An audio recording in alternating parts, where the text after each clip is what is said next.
Hello, everyone. Welcome once again to a new session of Ashram Talks, where we've been discussing about the Bhagavad Gita in its second chapter. And I'd like to start reminding us why this Bhagavad Gita is so important. I've heard from my teachers that we're suffering in this world because we don't know how it works. We just think this world is eternal, or that we're going to be eternal here, with that we can reach eternal happiness in this world, and that's not how it works. So we become so attached to our body and our possessions. Then when the moment of leave them behind comes, we suffer. So in previous verses, Krishna has been explaining to Arjun precisely what's the nature of this world, like how some things are eternal, but some things are temporary. And he explains it with a very nice metaphor, which is just like when you change your outfit, right? So I have to change my outfit because I have to go to work. I cannot go by wearing my pajamas, but that doesn't mean that I'm going to be wearing that work outfit for my whole life.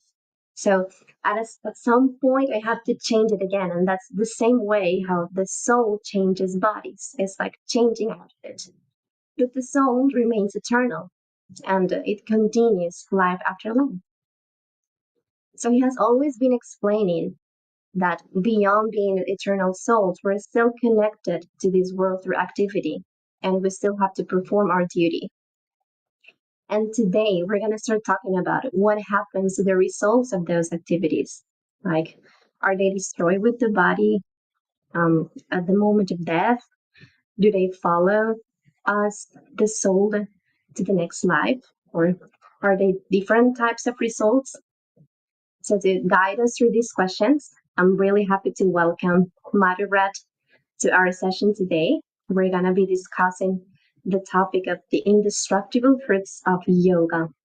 Welcome, Adhiraj. It's been a while since we last met, so I'm really happy to be here again. Thank you, Subhadra. Thank you. It's really nice to be here again with you and with Ashram Talks. So we can dive right in if you want.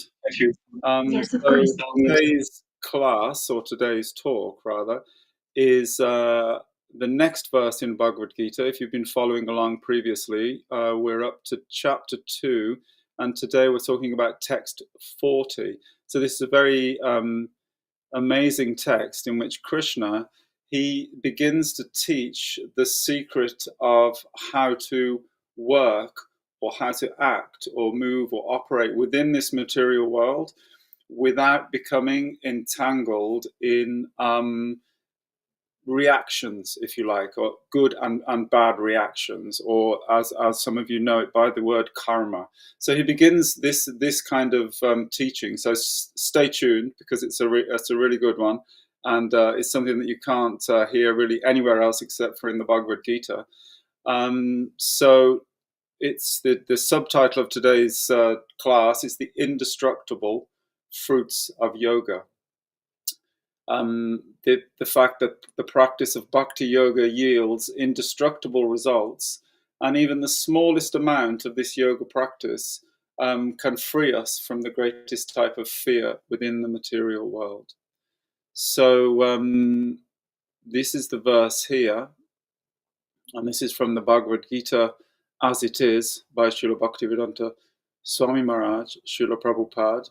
And before I recite the verse, I'll just say a very short prayer to my own spiritual teacher, whose name is Srila Bhaktivedanta Narayan Goswami Maharaj. Om Jnana Timirandasya Jnananjana Shalakaya Chakshurun Militam Jena Tasmai Shri Gurave Namaha. Namoram Vishnu Padaya Radhikaye Priyatmane Shri Srimad Bhaktivedanta Narayan Goswami iti namine. So, this verse, chapter 2, verse 40. Nehabikramo nashosti pratyavayo navidyate swaalpam api asya dharmasya trayate mahato bayat. So the translation, the English translation, is, in this endeavor, there is no loss or diminution, and a little advancement on this path can protect one from the most dangerous type of fear.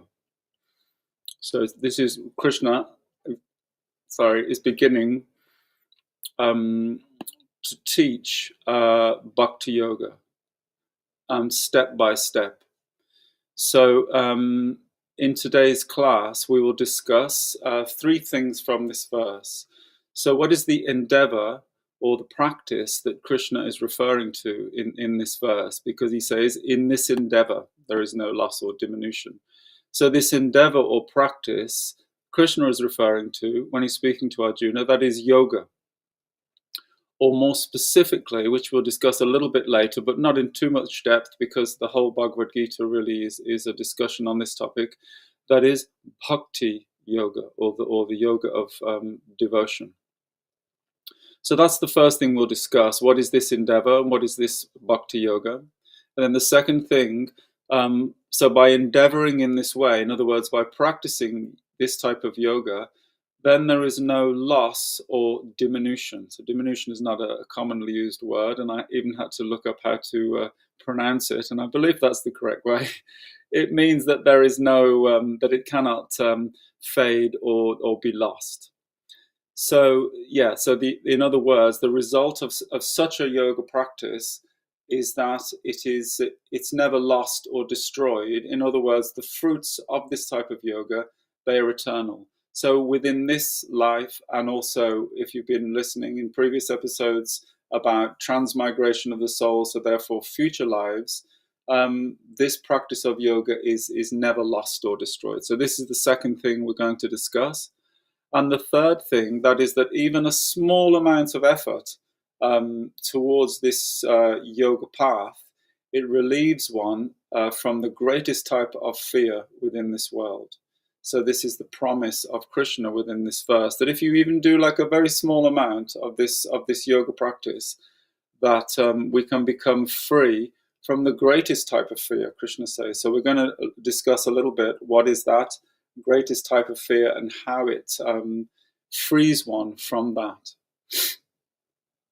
So if you listen to the previous class with Chandramukhi, then Bhagavad Gita was explaining in text 39 that Krishna has explained up to this point the science of Sankhya philosophy. And Sankhya, as she very nicely explained, is the science of what is what within the material world, and specifically what is material and what is spiritual. So you can rewind to that class if you haven't watched that yet. And then, so in this verse and the previous verse, Krishna begins to describe that type of yoga by which we can extricate, if you like, or untangle ourselves from this material world. So obviously this yoga is a very powerful process if it can do that. So at present, if we look at our own situation, our own life, then we can understand from the Bhagavad Gita that our previous activities, our actions, have resulted in the situation within which we find ourselves today. So this is called like the fruits of our previous action, or in Sanskrit it's called prarabdha karma. In other words, we have done various things within this life and within our past lives that have created this situation, this family that we are born into, this country. I am male or female. I am have certain qualities, traits, tendencies, faults, whatever. So this situation, pleasant or not, and usually within the material world, that is like it's a mixed situation of pleasant and not so pleasant. This is where we find ourselves, and it's very interesting to understand that we have, if you like, designed this situation by our previous activities, according to Krishna in the Bhagavad Gita. So therefore, it's not a difficult jump to understand that our actions today and from today and within this life are designing our next situation. So what we are doing within this life today and forwards, those actions are all getting reactions, and then this fructifies in our next position. We'll hear later on in the Gita that Krishna explains that our the condition of our consciousness at the time of leaving this present physical body or at the time of death, that dictates our future destination. So this is a very fascinating subject, which we won't go too much into today. But it's not the condition of our consciousness at the time of death really is also created by our activities and what type of consciousness we cultivate within this life. So it culminates at the time of death, and then that transports us to our next destination. So this is called the bondage of karma. So within this world, we are performing actions, we are receiving reactions, and this is really the basic understanding of karma. And this karma, interestingly, it is like binding us. So it's not like that at any point we can all of a sudden say, oh, well, I don't really like this situation anymore. I'm just going to go into a different situation and do something else. I mean, we have sort of limited choices within our life to maneuver ourselves, if you like, into slightly better situations, better jobs. Sometimes we may end up in a worse situation by bad choices. So through our choices, we can sort of maneuver ourselves.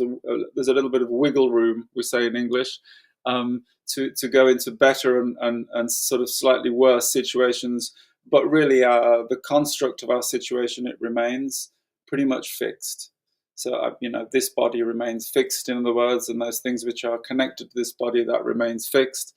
And so this is, if you like, the binding effect of karma. We are bound to our present situation. And then Krishna is explaining in this chapter that how do we become bound by our actions?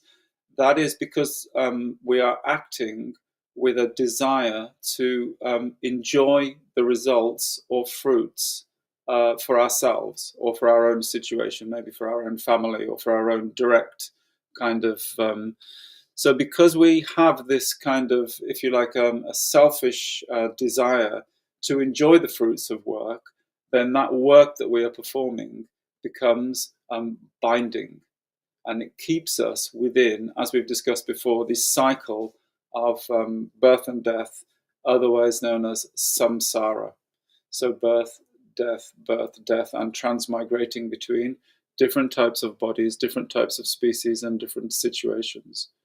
So part of the yoga process is to, if you like, break this cycle of samsara. Similar in Buddhism, actually, they also talk about samsara and coming out from the cycle of samsara. But within Buddhism, their goal, if you like, or their destination is a little bit different to what we hear about within bhakti. But that same concept is there of a cycle of birth, death, birth, death. So when we talk about yoga, because we're just talking about what is that endeavor that Krishna is mentioning in the first part of this verse, Krishna is introducing yoga, if you like, step by step. So as Chandramukhi very nicely said, that you can call the umbrella of yoga bhakti yoga, but within that system, Krishna has created step by step, like easy process to get into the practice of bhakti yoga. And so Krishna is first referring here, when he's talking about yoga, to karma mixed with bhakti yoga. So this is called karma mishra bhakti yoga. And this basically is to offer is to understand that the fruits of our work don't necessarily belong to us, or they're not for us to enjoy, that we can offer the fruits of that work to the divine, to Krishna, to God. And then this will begin by this type of yogic thinking and practice. this will begin to untangle us from the results of action. Or in other words, this is like karma-free action. So this is what I said, you won't hear this kind of anywhere else, really, in any other spiritual path even, what to speak of school or university, that how to act karma-free within this world. So this is one of the great secrets of the Bhagavad Gita. As you go through the Bhagavad Gita, then it's like secret after secret after deeper secret after deeper secret, and it keeps on. It's like the gift that keeps on giving.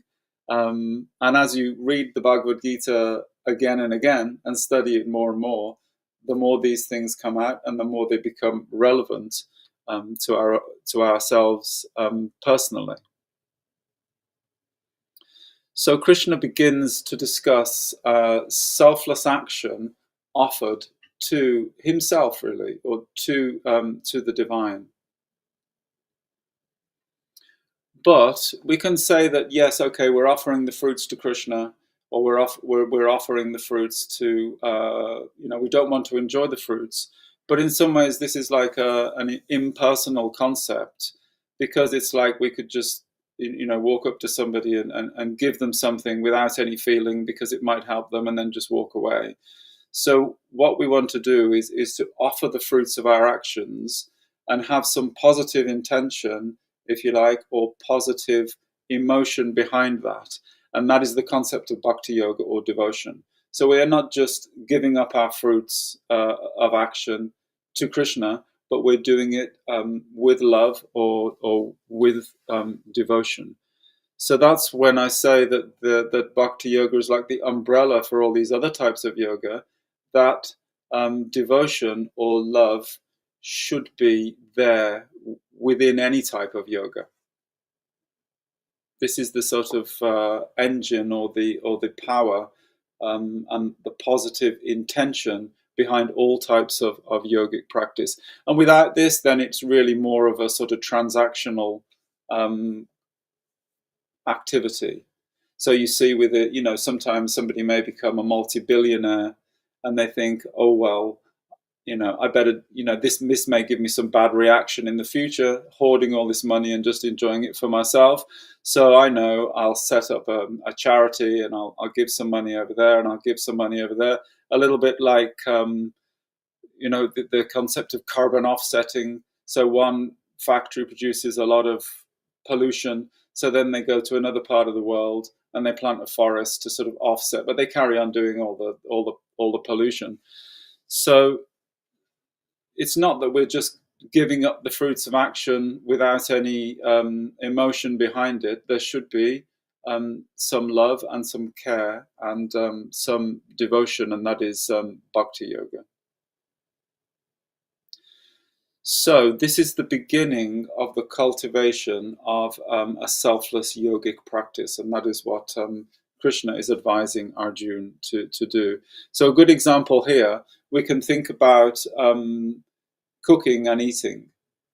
So somebody may be just cooking and eating for themselves, for instance, but in the Bhakti Yoga tradition, we even grow our own vegetables with the desire to offer them in sacrifice to Krishna.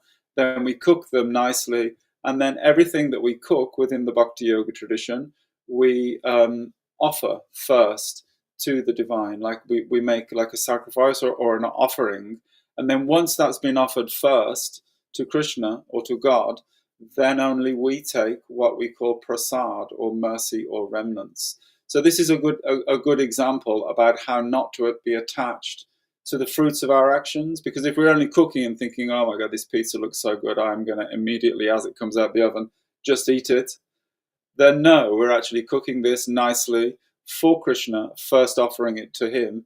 And this is like the beginning stage, or an example of the beginning stage of Bhakti Yoga. Even we can grow the vegetables for Krishna, cook for Krishna, and like this. So without attachment to the result. So the second point that we wanted to discuss from the verse is that by practicing this yoga, there is no loss or diminution. So Krishna is explaining to Arjuna that by this endeavor, we shouldn't be concerned that there will be some kind of loss, or that if we don't complete the process, it will all just become nothing, and we'll have to start all over again.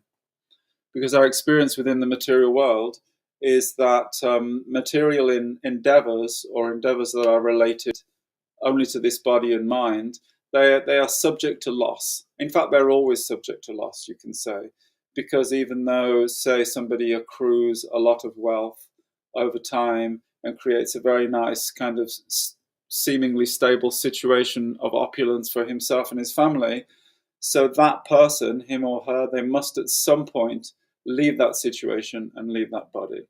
And I often think it must be even more difficult for those people who are, say, for instance, you become the king of England, and all of a sudden, in your later years, you've got all this opulence and power, and everybody's sort of bowing down to you, and you've got this wonderful living situation, etc. But then you've only got 10 years to kind of enjoy it, and then at the end of it, it's said that you cannot even take one hair from your head into your next situation or into your next birth. So with material endeavors, there's always some concern of loss. And even within this life, somebody may create a business, it becomes very successful, and then the stock market crashes, and then, So the material situation, it's like if you like, it's like a bank that we can pay so much money into, but at the time of death, everything in that bank account is completely wiped out and lost, and it cannot and does not really benefit us in the next life. All that goes with us into our next birth, into our next body, they are called samskaras, or impressions.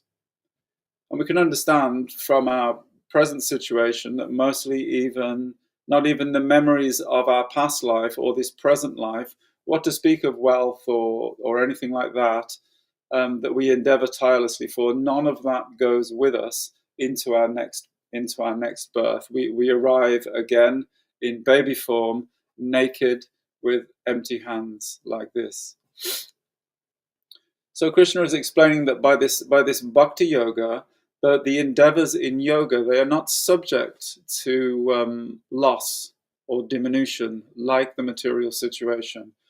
And why is that? It's because they relate directly to the Atma, or our self, or the soul. So endeavors on this path of self-realization, on this path of yoga, are, if you like, of the same nature as the self. So we've heard the discussion in Sankhya Yoga in the previous few verses, that the self is composed of spiritual energy, and the body and this world is composed of material energy. So the yogic path, especially the pure bhakti yogic path, is composed of the same nature as the soul. Otherwise, it wouldn't be able to affect the soul, if you like. It could only affect the material world and the material body. So this practice of yoga is composed of the same nature, just repeating myself. So therefore, this process that can awaken the soul from his or her slumber, and also frees us from this cycle of samsara, and it also gives us our eternal relationship with divinity. This yogic practice is transcendental or non-material, so therefore it cannot be destroyed. Just like we heard previously, that there is never a time when you did not exist, or I did not exist, nor all these kings, Krishna is saying to Arjuna.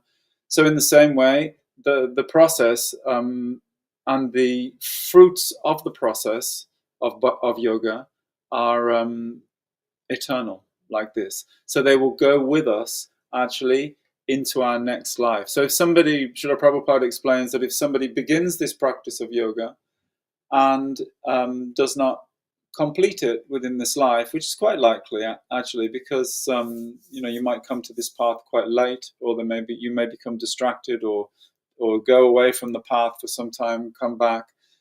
In our next birth, we will begin from that point there, you see. So say for instance we get up to 30% yoga. This is just a mundane example. We begin from 30% in our next life by the mercy of Krishna. One example is the Srila Prabhupada gives is there was a great soul, and his name was Bharat Maharaj.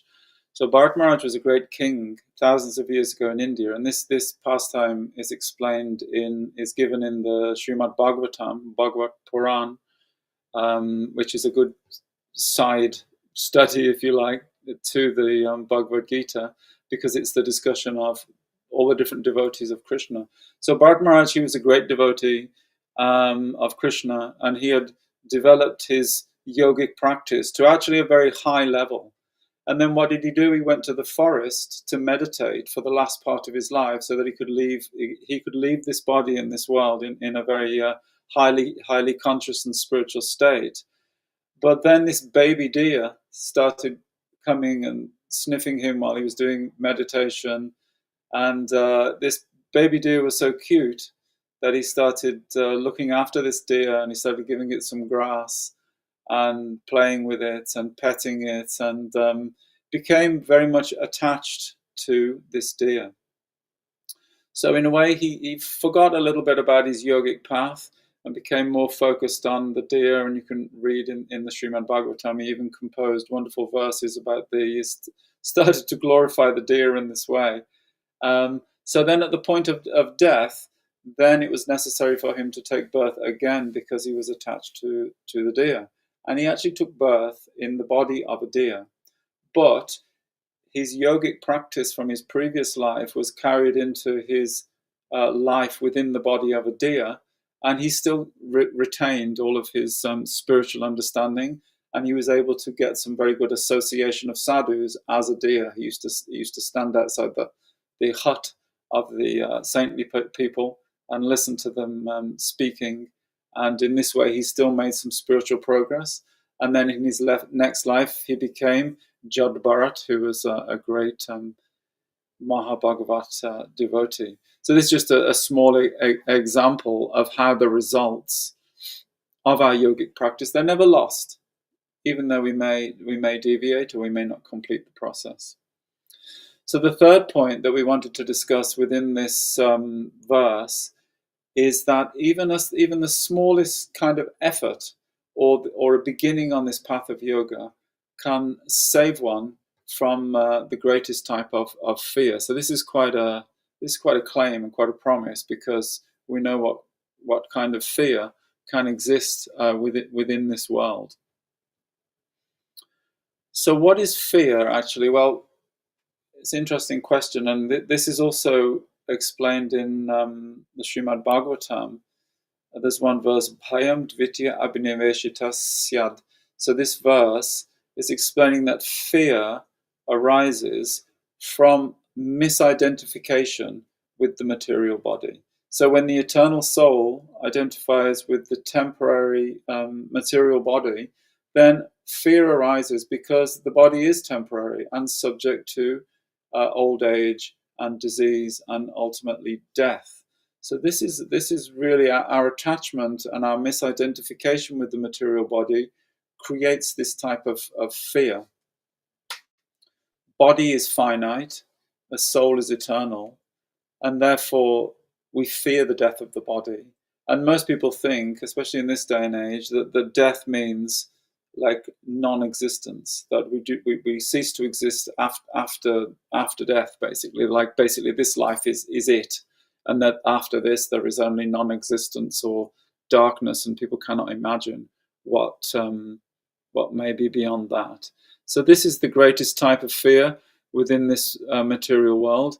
Ultimately, the fear of death, or the situation which leads to the death of this body.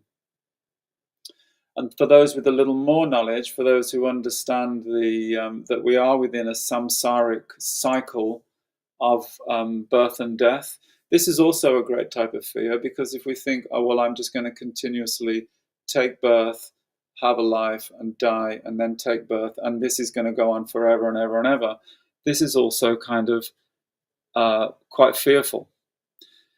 the example is given also in Srimad Bhagavatam of there was a rishi, or a great saintly person. His name was Markandeya Rishi, and he prayed because he wanted to see the power of Krishna's samsara, or the power of Krishna's maya.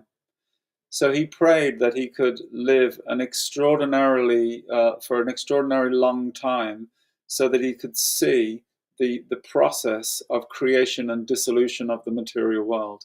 So for literally millions and millions of years, he stayed alive through many cosmic devastations and recreations, and he was tossed around on great oceans, and he, he I think pretty much wish he hadn't have asked for that benediction. So this is very the material world in many ways is a fearful place. So the secondary result of the practice of this yoga that Krishna is beginning to discuss, that is, we become free from this fear. It's not even really the primary result. It's like the secondary result, or the concomitant result of the practice of devotional yoga.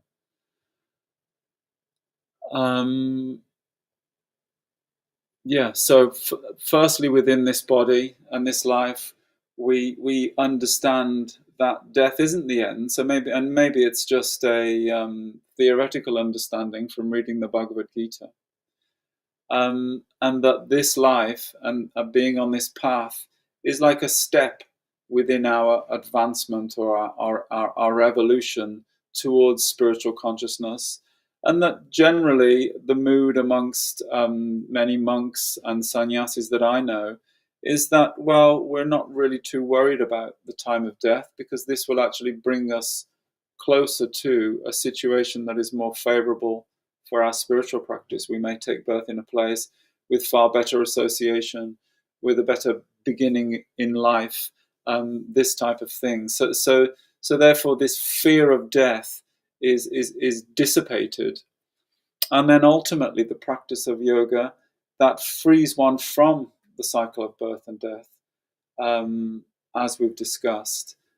So therefore, it frees us relieves us from the greatest type of fear within this world. And Krishna is explaining that even a little bit of this practice can do that. So it's not like we have to all of a sudden join a monastery and just meditate and chant all day and fast and do nothing else. Even a little bit, even to take some of this advice of Krishna's and apply it within our own lives. It's very powerful, actually. It's very powerful because it shifts our paradigm and shifts our intention of simply trying to enjoy this world for myself, and to trying to please and offer devotion to Krishna. A great devotee called Srila Sridhar Maharaj, you may have heard somebody mention this before. He said that within this world there are three, if you like, levels or planes of consciousness. That is one, mine's gone blank. I've written it down somewhere. Exploitation, sorry. So firstly, the plane of exploitation, that I was to exploit this world for my own happiness. Then he said there is the plane of renunciation. In other words, we realize that everything within this world is causing us difficulty, so we renounce it. But then third, there is that plane of dedication. So that is bhakti yoga, or in other words, dedicating our activities for the happiness of the divine, or for Krishna. So some takeaways from this verse, I think, that, just to summarize, so this process or practice of yoga is how we can begin to untangle ourselves from this world and from this cycle of birth and death. So we can, as an action, we can think, well, we can begin that practice from today. If we haven't already begun this practice, we can begin to accept the advice of Sri Krishna in the Bhagavad Gita and begin that practice of yoga today. And we can think about how we approach everything within our lives, because ultimately yoga is our life. Like I say, we don't have to become a renunciate. Just like Arjuna, he had a desire to go to a cave and meditate, but Krishna says, no, actually, this situation, this is your yoga, and how you approach it and how you deal with it, it will be beneficial and give you, cause you to make advancement. And we can think about the example of cooking and eating. That's a nice way to begin. That when we cook, we can just get a little picture and offer that to Krishna first, and then afterwards we take that prasad. And this is like a very nice, easy beginning into the stage of devotional bhakti yoga. And secondly, we heard that through yoga, we endeavor for our eternal benefit, and there's no loss of the result. So we don't have to worry that, oh, I'm doing all this and it's a waste of time. And we can think of the example that we heard in another episode of the bird in the cage. So we have to remember to feed the bird within the cage. That is the soul within the body. So we can give time to practice this yoga that Krishna is recommending.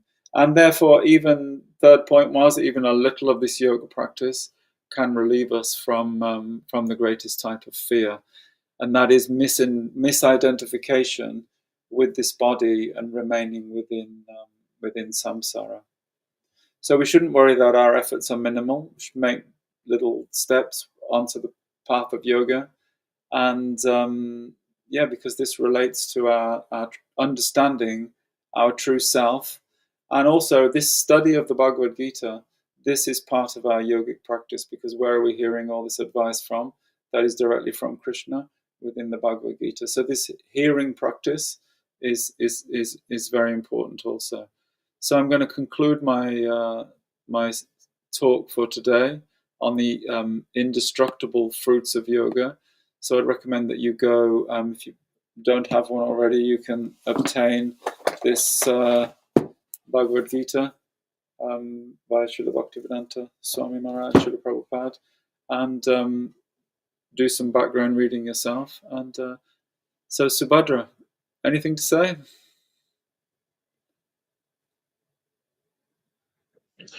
Well, first of all, thanking you for this deep class. Actually, I was trying to note down some insights I think were important while you mentioned them.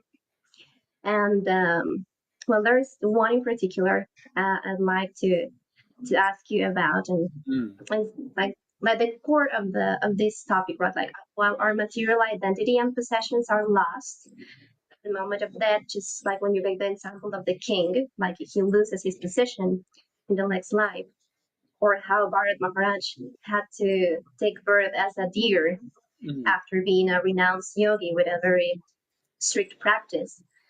The fruits of our yoga practice are never lost. But then nowadays, we understand many things to be yoga, right? And many people who are listening to this class for the first time may have different concepts like of what yoga is.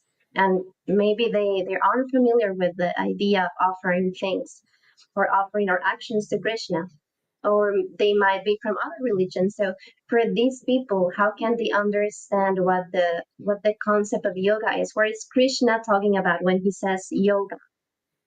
Yeah, actually, I was going to mention that, and I forgot the etymology of the word yoga.